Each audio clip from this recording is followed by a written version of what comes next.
What's crazy is that the director of the Marvels is also the director of this film.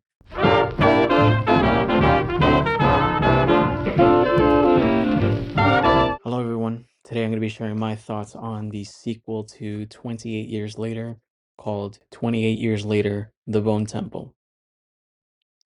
As always, I encourage everyone and anyone to go to their theaters and watch the movie first before watching any review. Now that we have that out of the way, let's get started. So the film picks up exactly where we left off. Spike goes on his own, and he comes across the cult of Jimmy's, led by none other than Jimmy, played by Jack O'Connell. So this group survives this world through brute force against anyone who attempts to oppose them. Jimmy believes he is the son of Saint Nick and uses his followers, who he refers to as his fingers, to give charity to those that believes they need it, typically through brutal deaths. Eventually, the cult learns about Dr. Ian Kelson from the previous film.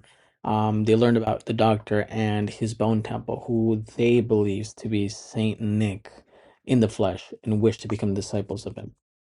Of course, this is not the case. Dr. Kelson is just a man. He's in fact trying to find a cure for Samson, who is one of the infected in this film. He was seen in the previous film. Eventually, this leads to a final confrontation in the end of the film.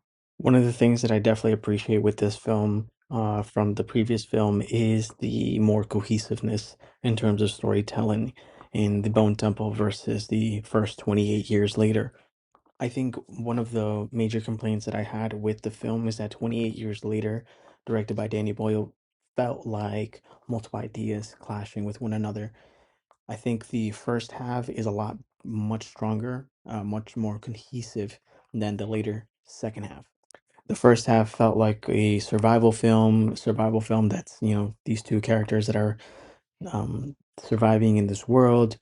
Spike learning a lot from his father, and trying to manage the infected and keep the place that they're living at afloat. It introduced a lot of different elements. The alpha zombies, how they hunt together, and I thought the scene where Spike and his father were running away from that one alpha during the when they were trying to make their way back home, crossing a river, was very intense and very well done. It introduced a lot of cool elements. But with the later half, the film kind of took a different turn. It felt more, I would say, thematic. Um, and it just didn't land for me all the way. It just took me out of what was established in the first half. Um, that being said, I think we can all agree the most controversial scene in 28 Years Later was that ending. In the ending, we're introduced to the cult of Jimmy's, and they're introduced in this very Power Rangers-esque style. Very bold choice by Danny Boyle. I don't think that worked in favor of the film. I think it just completely ruined it. I don't think I wouldn't even go that far to say ruined it, but kind of was a bit tone deaf towards what we've seen before that. When it comes to watching a film, usually the ending is what you're left with and what leaves a lasting impression. And so having that being the final scene of the film felt very odd and such a strange choice by the director. Irregardless, Nia DaCosta was able to take this controversial ending and flip it into something much more meaningful and had a lot more depth throughout the film. The Cult of Jimmy's is relentless, they're brutal, and they provide a quite an interesting thematic conversation throughout the film.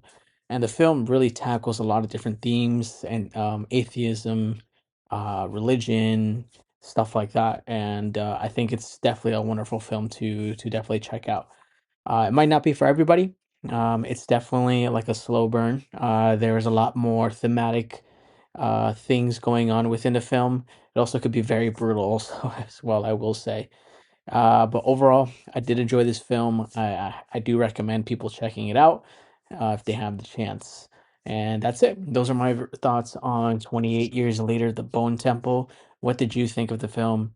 Please let me know, share my comments. Please like, also subscribe to the channel. We're going to be try to post as many reviews as I can. And yeah, thank you guys for watching.